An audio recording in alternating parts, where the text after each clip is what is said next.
Hello students, आज के इस लेक्चर में हम alpha beta unsaturated carbonyl compound कैसे जनरेट करना है या उनका डिस्कनेक्शन कैसे करना है ये हम पढ़ेंगे। ये अगर देखें तो एक तरह से 1,3 डाई फंक्शनलाइज कंपाउंड का एग्जाम्पल ही हुआ।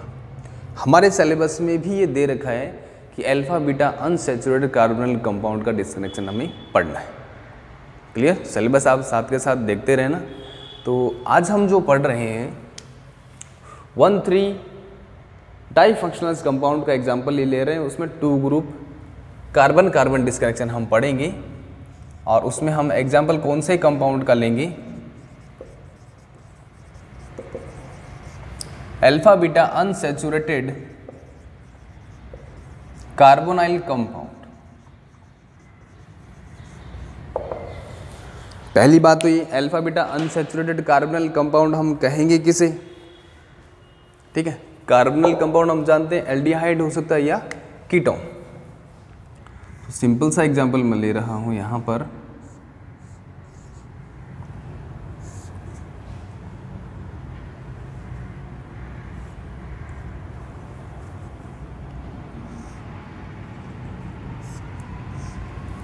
सिंपल, चलो ये अगर हम इस तरह से सब्स्टिट्यूएंट नहीं बनाए तो ये बना लिया।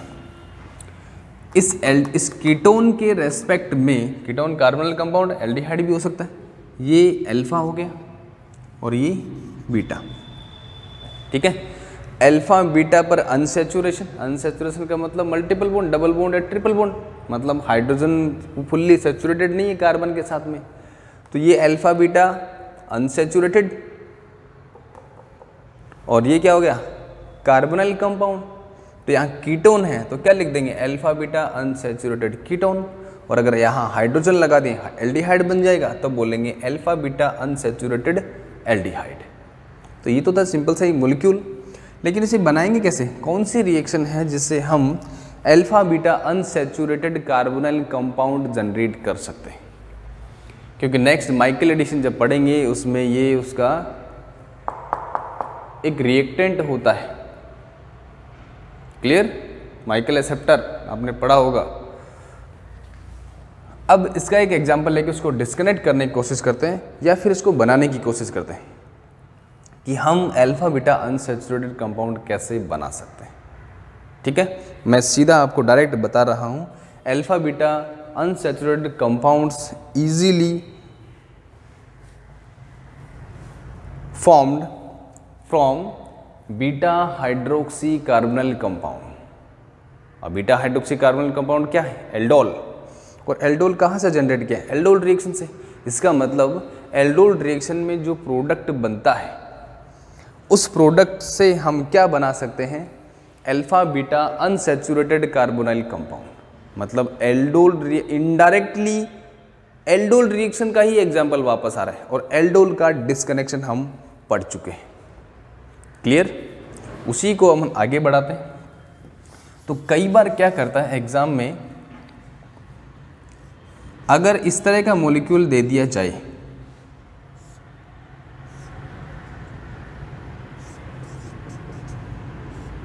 इस तरह का, तो उसमें हम क्या करेंगे? सबसे पहले पहचानेंगे। ये तो टारगेट मॉलिक्यूल एग्जाम में दिया हुआ, मतलब अपन को डिस्कनेक्ट करना है, उसको टारगेट मॉलिक्यूल मानना है। अब ये 1,3 डाई फंक्शनलाइज कंपाउंड है। कीटोन के रेस्पेक्ट में अल्फा और बीटा, बीटा हाइड्रोक्सी कीटोन। और बीटा हाइड्रोक्सी कीटोन को क्या कहते हैं? एल्डोल। और एल्डोल कौन सी रिएक्शन में बनते हैं? एल्डोल रिएक्शन में, तभी तो नाम रखा उसका। ये टारगेट मॉलिक्यूल। अब इसका डिस्कनेक्शन हम पढ़ चुके हैं। इसका डिस्कनेक्शन कहाँ से करेंगे? तो ये बन गया एसीटोन, ये भी बन गया एसीटोन। 2 एसीटोन में रिएक्शन करेंगे, ये प्रोडक्ट बन जाएगा। क्योंकि यहाँ कार्बन आएगा और मैंने कहा था एल्कोहल जिस कार्बन से जुड़ा हुआ है डिस्कनेक्शन में यहाँ पॉजिटिव आता है, तो ये सिंथोन क्या होता है? कीटोन या एल्डिहाइड। यहाँ नेगेटिव आ रहा है, मतलब अल्फा कार्बन पर नेगेटिव जनरेट करना आसान है कीटोन के रेस्पेक्ट में, क्योंकि बेस लेंगे न्यूक्लियोफाइल बनेगा, यहाँ से H निकल जाएगा, वो इस पर अटैक करेगा, प्रोडक्ट का बन जाएगा आपका एल्डोल, बीटा हाइड्रोक्सी कीटोन। अगर ऐसा मॉलिक्यूल दे तो हम उसको पहचान सकते हैं इजीली डिस्कनेक्ट करके, उसके एल्डोल वाले स्टार्टिंग मटेरियल जो बनेंगे वो बना सकते हैं, 2 कीटोन बन जाएंगे। लेकिन हमें एग्जाम में क्या करता है, वो ये मॉलिक्यूल नहीं देता, हमें एग्ज़ाम में वो इसी मॉलिक्यूल को दूसरी तरीके से देगा, लेकिन वो दूसरा कंपाउंड ही होता है। और अब देखना, अब जो स्टार्टिंग मटेरियल हमने लिया है, मतलब टारगेट मॉलिक्यूल जो हमने यहाँ पर लिया है, ये टारगेट मॉलिक्यूल अब आपको दिया है एग्ज़ाम में, ये ना दे करके। अब आपको डिस्कनेक्शन अप्रोच इस पे करनी, क्लियर। अब हमें पता ही नहीं है कहाँ से तो डिस्कनेक्ट करें, कौन सा बॉन्ड तोड़ें, कार्बन कार्बन डबल बॉन्ड तोड़ें, कीटोन वाला अलग करें और अलग भी कर दें, तोड़ भी दें, फ्रेगमेंट भी बना दें, तो सेगमेंट क्या बने, उसके फ्रेगमेंट्स में सिंथोन क्या बनेंगे नहीं पता, क्योंकि इस तरह का सिंथोन अपन ने उसको बनाया भी नहीं है। मान लेते यहाँ से डिस्कनेक्ट किया, इस पर पॉजिटिव इस पर नेगेटिव, तो इस डबल बॉन्ड वाले पे नेगेटिव कहाँ से लेके आएंगे हम, वो कंपाउंड होना भी तो चाहिए। तो क्या करते हैं, अगर हमें ये रिएक्शन आती है, ध्यान देना ये एल्डोल प्रोडक्ट है,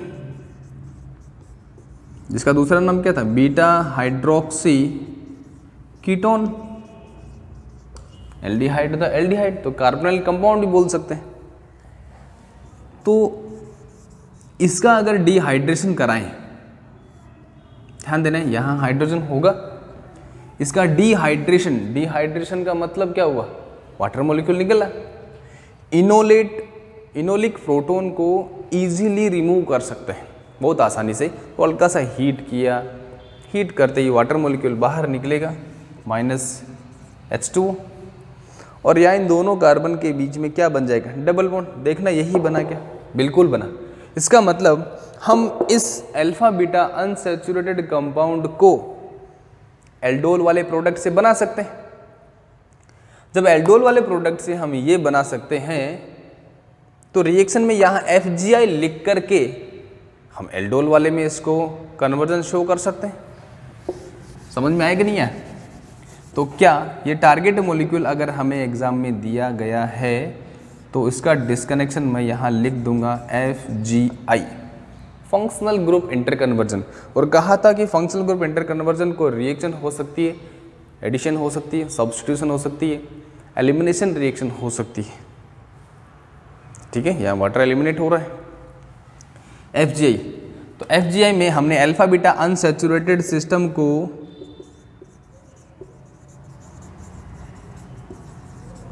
कीटोन किसमें कन्वर्जन कर दिया, बीटा हाइड्रोक्सी कीटोन में।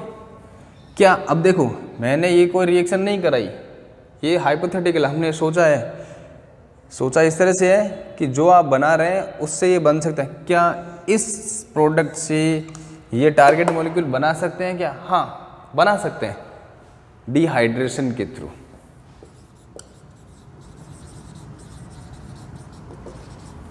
इससे ये बन सकता है बिल्कुल, तो FgI हम लिख सकते हैं। क्लियर?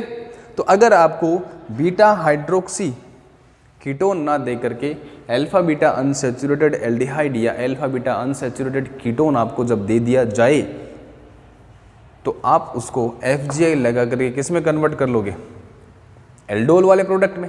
और एल्डोल वाला प्रोडक्ट आपने पढ़ रखा है पहले से ही, इसका डिस्कनेक्शन कर दिया, तो एक तो बना आपका ये वाला सिंथोन और दूसरा बना आपका ये वाला सिंथोन, CH3 CH3 C double bond O, CH3 CH3 C double bond O, दोनों का सिंथेटिक इक्विवेलेंट क्या होगा, सेम। वो भी कौन सा होगा, एसीटोन। कितने मॉलिक्यूल, 2। रिएक्शन बेसिक मीडियम में कराना ये बनेगा, डिहाइड्रेशन कराना ये बनेगा। तो एग्जाम में आपको अल्फा बीटा अनसैचुरेटेड कंपाउंड्स की डिटेल पूछे, तो आपको उसमें क्या एक्सप्लेन करना है कि अल्फा बीटा अनसैचुरेटेड कंपाउंड क्या होते हैं, एग्जाम्पल दे देना 1-2, और हम अल्फा बीटा अनसैचुरेटेड कंपाउंड को कैसे बना सकते हैं। तो आपको एल्डोल वाला एग्जाम्पल लेना है पूरा। तो आपको क्या करना है, एल्डोल का स्टार्टिंग मटेरियल लेकर के पहले एल्डोल बनाना है, फिर उसमें डिहाइड्रेशन कराना है, और फिर आपको alpha beta unsaturated system generate करना है। ये रिएक्शन मैं पहले ही बता रहा हूँ, वापस रिपीट होगी जब माइकल एडिशन पढ़ेंगे और रॉबिन्सन एनिलेशन में। क्यों? क्योंकि वहाँ हम 6 मेंबर रिंग जनरेट करेंगे by using Michael addition and followed by intramolecular aldol condensation. Robinson annulation मैंने बताया है, दो रिएक्शन का कॉम्बिनेशन होता है, Michael addition followed by intramolecular aldol condensation. तो ये था अल्फा बीटा अनसैचुरेटेड कंपाउंड का डिस्कनेक्शन कि किस तरह से करें। तो आप इजीली इसको डिस्कनेक्ट कर सकते हैं।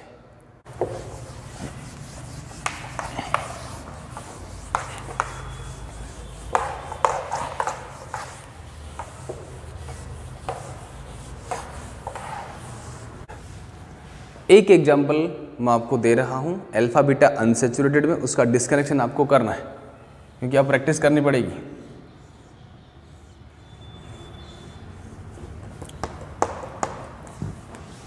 यहां मैंने ले लिया एक फिनाइल रिंग, ये आपको टारगेट मॉलिक्यूल दिया है, ये अल्फा कार्बन है, बीटा कार्बन है, इतना हिंट काफ़ी आपके लिए। इसका आपको क्या करना है, पहले आपको करना है रेट्रोसिंथेटिक एनालिसिस,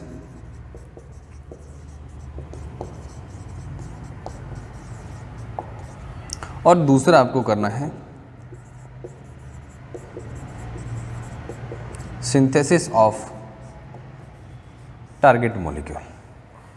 ये दोनों आपको एक्सप्लेन करने, ठीक है। तो ये इजी मॉलिक्यूल है, आराम से आप इसको डिस्कनेक्ट कर। ये एग्जाम्पल मैंने आपको दिया है, इसको आप ज़रूर परफॉर्म करना, ठीक है। इसका हिंट देने की ज़रूरत नहीं, अभी पढ़ा है अपन ने, और इससे पहले वाले लेक्चर में भी एक एग्जाम्पल दिया था, उसको भी आप सोल्व करना। तो आज के लिए इतना ही, बाकी हम नेक्स्ट लेक्चर में पढ़ेंगे, और वो नेक्स्ट लेक्चर आपका दिवाली बाद होगा, 18-19 तारीख के आसपास। तो सभी को दिवाली की शुभकामनाएं। पॉल्यूशन आपको करना नहीं है, केमिस्ट्री के स्टूडेंट हैं तो पटाखे आपको ना तो खरीदने, घर में कोई बच्चा हो तो उसके लिए आप कुछ छोटे मोटे पटाखे ज़रूर ले आना, वो भी अवॉइड करना, उनको समझाना। उनको अगर अभी से ही समझ में आ जाएगा तो आगे वो नहीं जलाएंगे। हाँ, उनको दिए जलाओ, जितने के पटाखे लेके आते उतने से ज़्यादा आप दिए लेके आओ, और बच्चों से वो दिए जलवाओ, ठीक है। तो मेरी तरफ से सबको बहुत बहुत शुभकामनाएं दीपावली की। तो आज के लिए इतना ही, थैंक यू।